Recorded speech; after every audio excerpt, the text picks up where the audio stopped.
Egunon, ¿qué tal? Bueno, pasadas buena parte de nuestras fiestas del verano, arrancamos ya temporada sacando una radiografía a las drogas que se han estado consumiendo este verano en Euskadi y que se siguen consumiendo, obviamente. Ricardo Caparrós, egunon, Egunon. de la asociación Ailaquet. Bueno, ¿qué se está tomando sobre todo?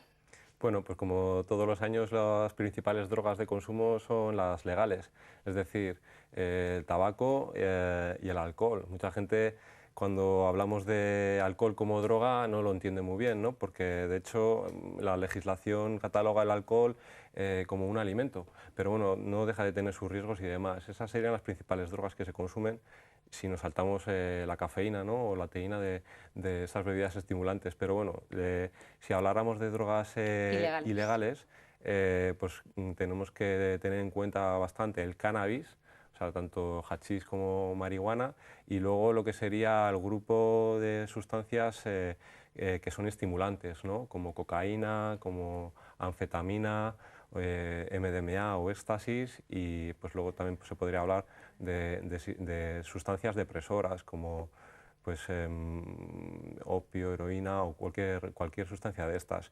De todas formas, Mira, aquí las tenemos. No sé si te llama la atención algo, si algo os preocupa especialmente.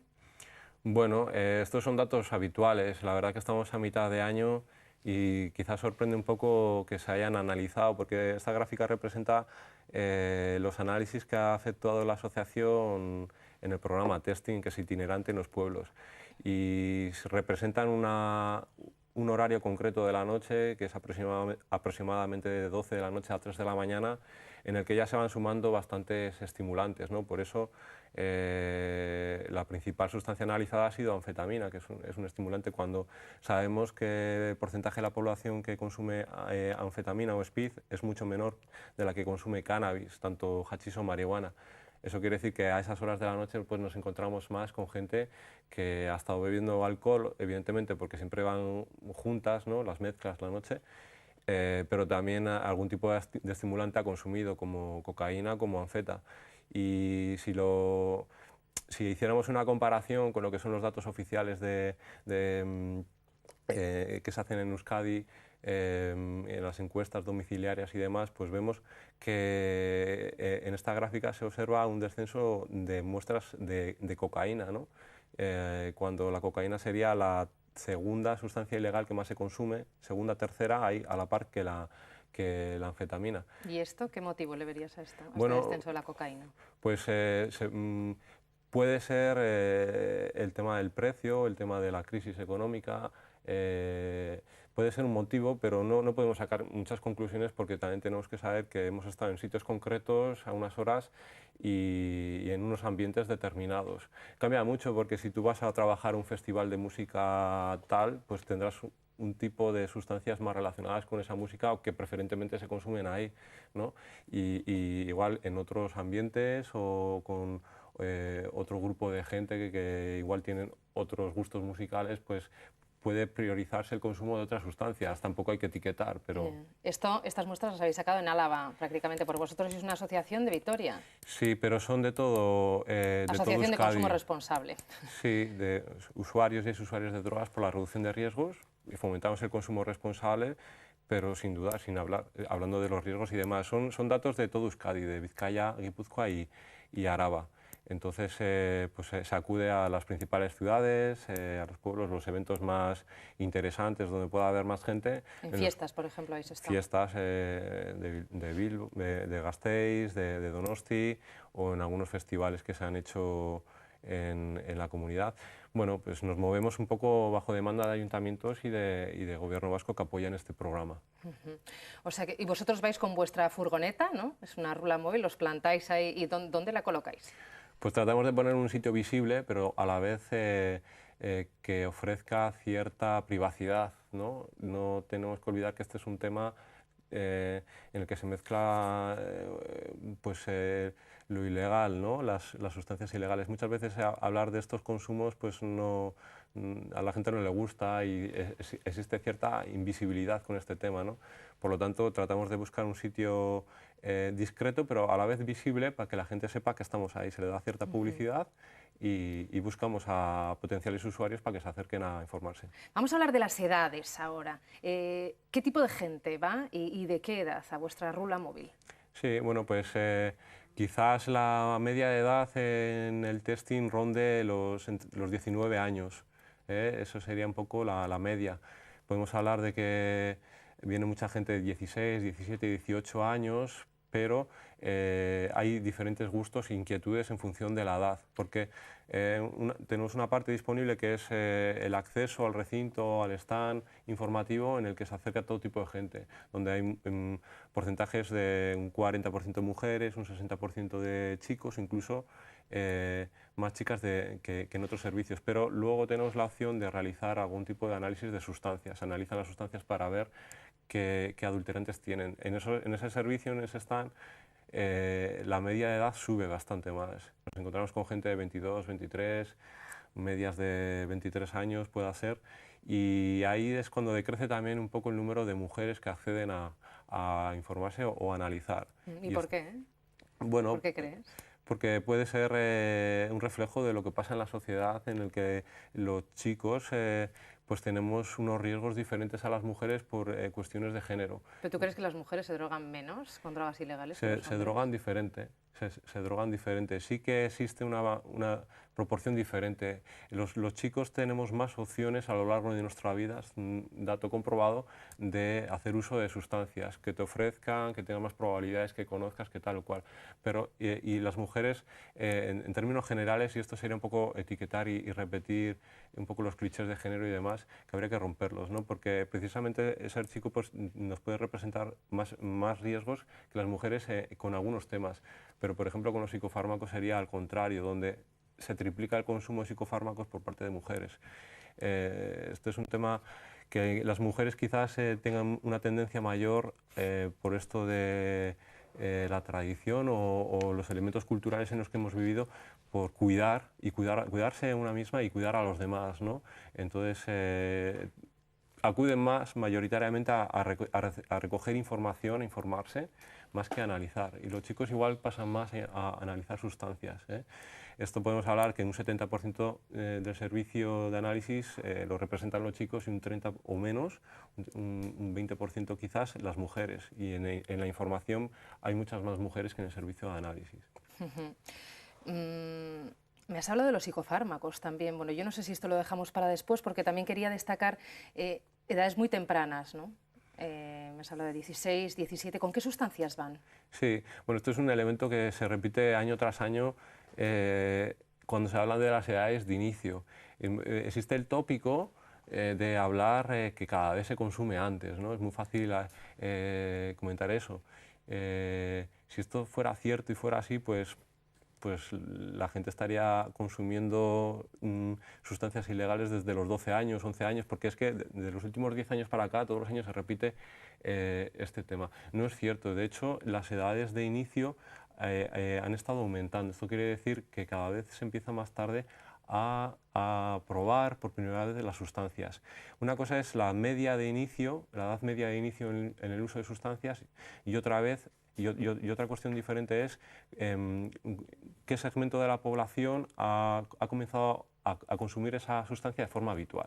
¿Pero me estás hablando de sustancias ilegales o de emborracharse? Vamos a hablar de todas de ellas, no hacemos distinción. Por ejemplo, si habláramos del alcohol... ¿Pero se está hablando de borracheras a los 11 años o 12? Claro, pues puede darse el caso, pero es que no es norma.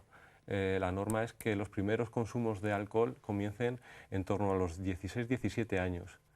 Y si esto hablamos de media, hay mucha gente que el alcohol lo prueba con mucha más edad de los 16 años, pero también evidentemente es una media, por lo tanto habrá gente que con 15 años lo pruebe, o con 13 pues agarra una borrachera. Entonces claro, con 11 años que una persona pues agarra una borrachera, pues habrá que ver un poquito más hasta qué capacidad de decisión tiene esa persona para buscar esa experiencia, ¿no? Y cuál es la responsabilidad del entorno, de las personas que han facilitado el alcohol o de los padres y las madres. Sí, porque hay muchísimo padre preocupado y sobre todo también porque igual, bueno, se está planteando la posibilidad de que les multen a los padres Sí, con hijos que se emborrachan, ya, igual que están llegando a un coma etílico, pero que son sí, reincidentes. ¿Tú que qué son opinas? ¿Qué reincidentes. opinan ahí la que esto? Bueno, pues es un debate muy interesante. También tiene similitudes con cuando se sacó la ley del tabaco.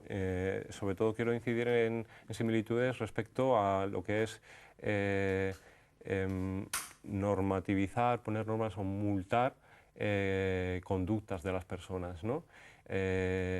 En AILACET pensamos que es más interesante el modificar las conductas de otra vía, mediante la prevención, la información y demás. Que existan otras vías como las multas, pues no es de nuestro gusto, pero quizás no tenemos modelos alternativos a lo que se está planteando.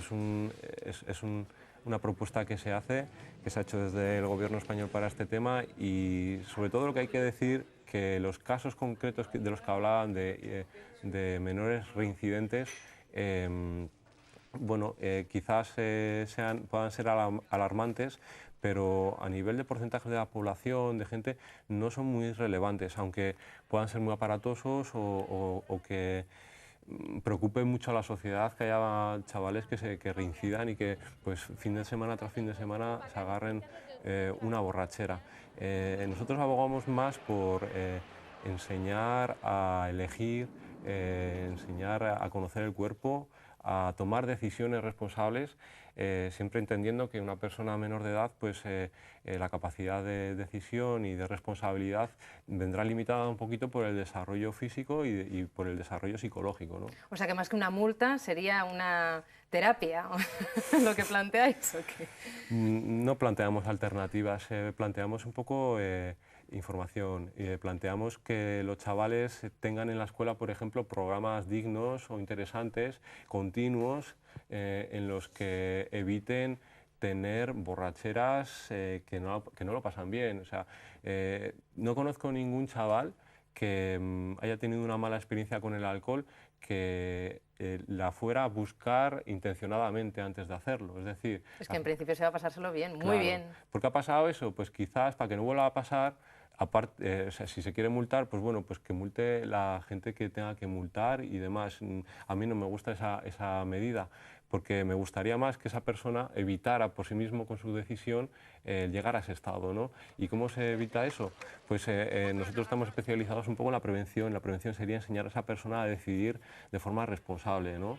Y bueno, pues que la sociedad esté preparada para hablar de los placeres y de los riesgos con esas personas menores de edad, con todas sus consecuencias, ¿no? O sea, hacer prevención es poco enseñar a elegir los momentos, a conocerse uno mismo, a no tener que tomarse una aspirina, como decía Jaume Funes, no tomarse una aspirina cada vez que nos duele la cabeza, aunque los adultos lo hagamos habitualmente, ¿no?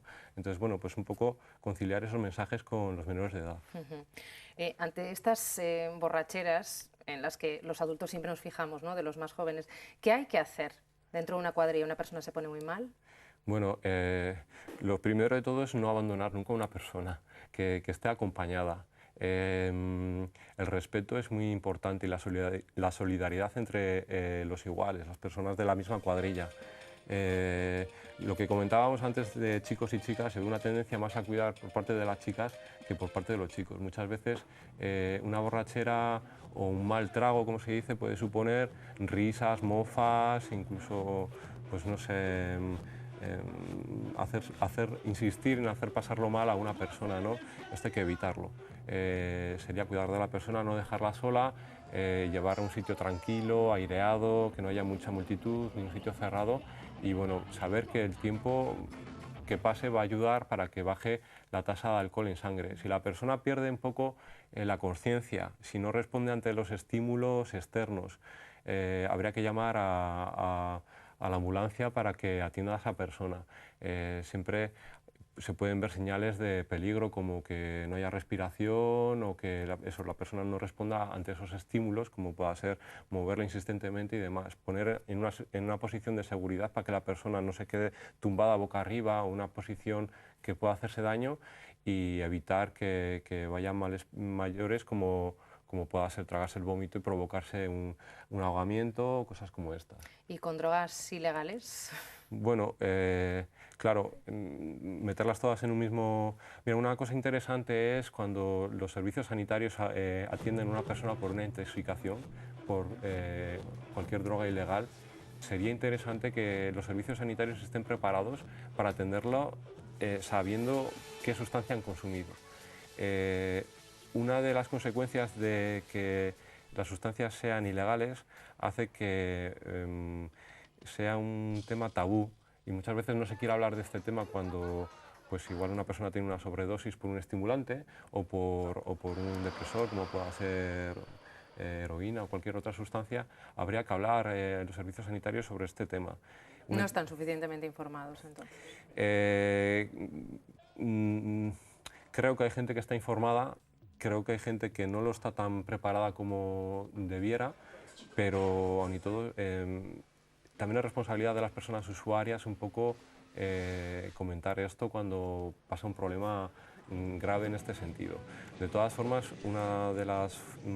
quitando un poco lo que son las señales de alarma para que esa persona no termine hospitalizada con un problema mayor, en la mayoría de los casos el tiempo hace que disminuya los efectos y que esa persona se relaje y que no vaya a males mayores. En general son situaciones momentáneas, pasajeras o efectos pasajeros en que ha habido una sobredosificación y la persona pues ya no tiene ese placer que estaba buscando en principio y vienen los efectos no deseados o los negativos, ¿no?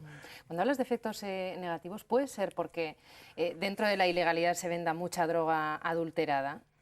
Sí, bueno, es evidente. Sí. ¿Hay mucha? La mayoría de las drogas ilegalizadas tienen cierta adulteración, sobre todo lo que son los compuestos químicos. Hablamos de anfetamina, de cocaína, de MDMA, hablamos de un montón de sustancias de nueva distribución o los colocones legales que les llaman. Es todo un mundo en el que hay poca información. Colectivos como ILACET, otros de reducción de riesgos, pues tratamos un poquito de incidir por la herramienta de análisis sobre este tema, sobre la adulteración. Hay ciertos adulterantes que pueden conllevar mayores riesgos, hay otros adulterantes que son menos tóxicos o menos potentes que lo que presuntamente está consumiendo la persona, pero eso también tiene otros riesgos.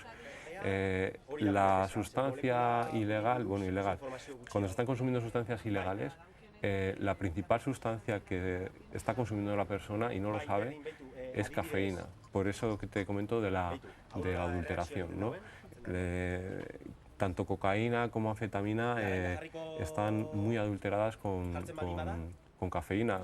Por ejemplo, el speed, el 70% del speed que hemos analizado contiene cafeína y no en pequeñas proporciones, en proporciones que van hasta el 60-70% en algunos casos. Y ahí no puedes reclamar, ¿no? Oye, que me has dado tal y cuando tendría que ser cuál.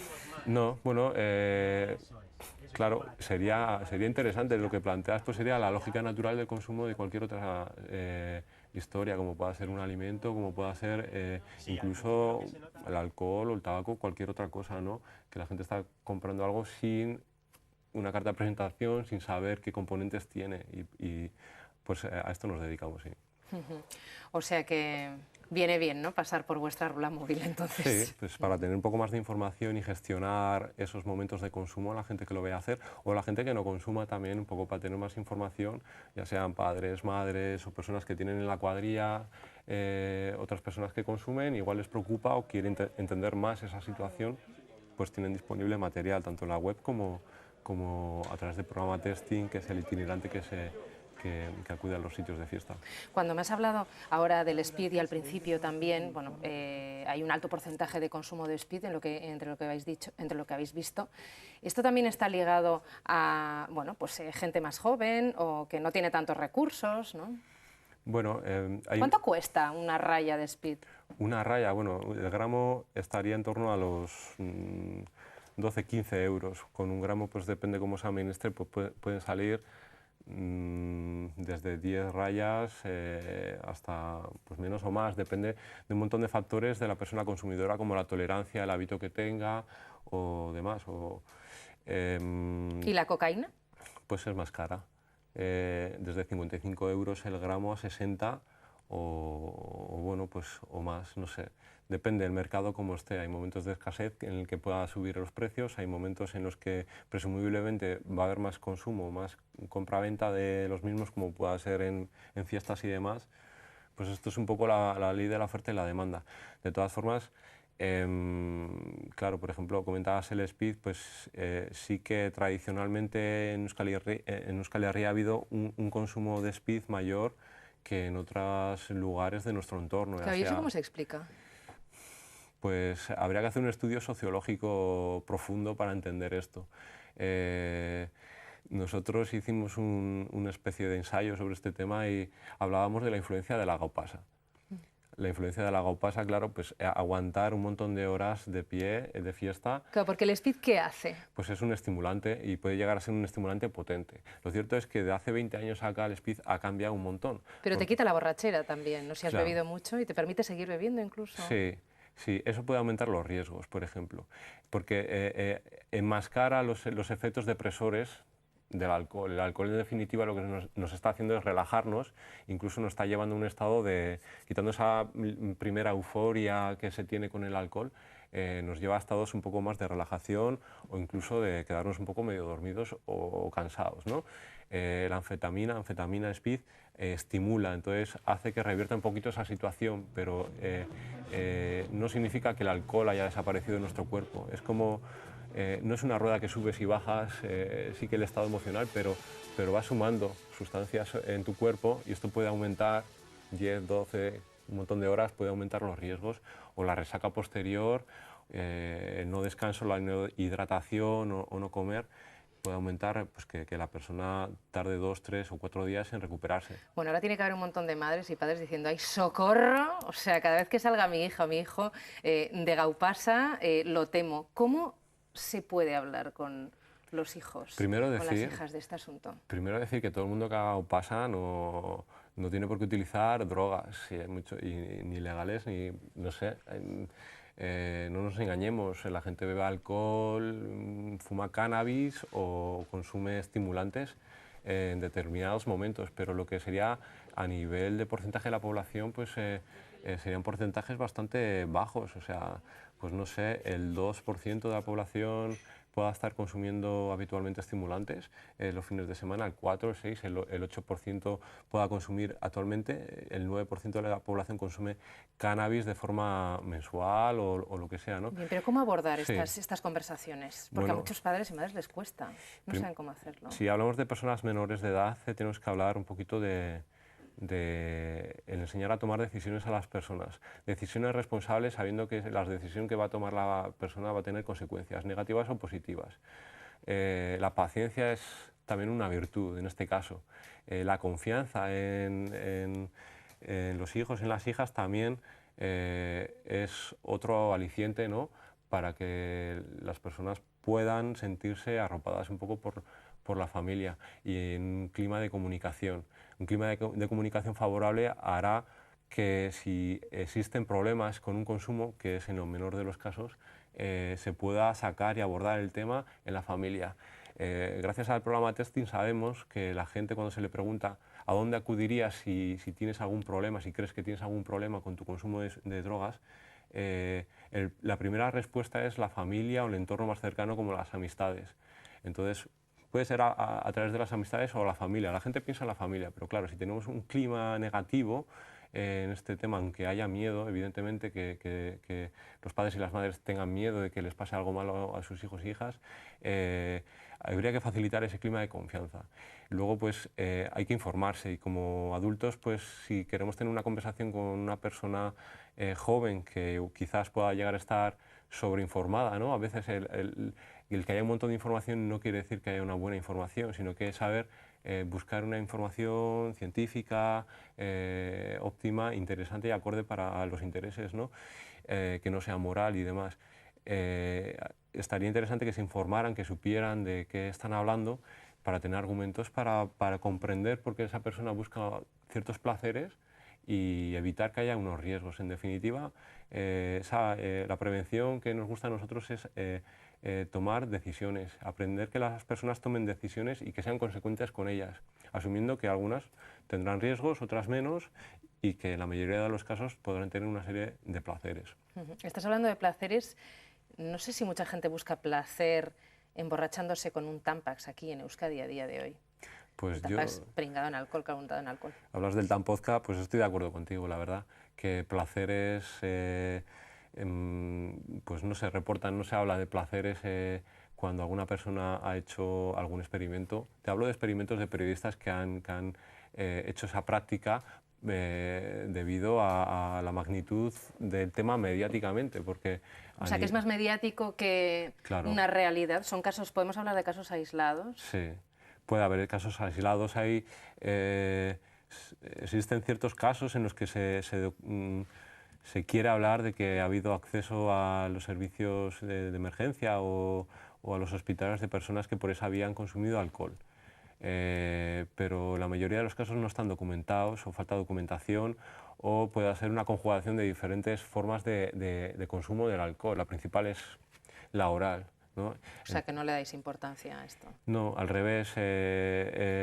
Pensamos que no puede haber un consumo responsable de esta práctica cuando no hay una serie de placeres. La gente no encuentra placeres con este tema. Es más, puede haber problemas de irritaciones y demás. Es que estamos viendo también, médicos alertan sobre el peligro de consumir alcohol por el ojo, la vagina también. Bueno, esto... Sí, bueno, en función de las imágenes también que vemos, pues por la suciedad, ¿no?, que pueda haber, y la higiene y todos estos temas.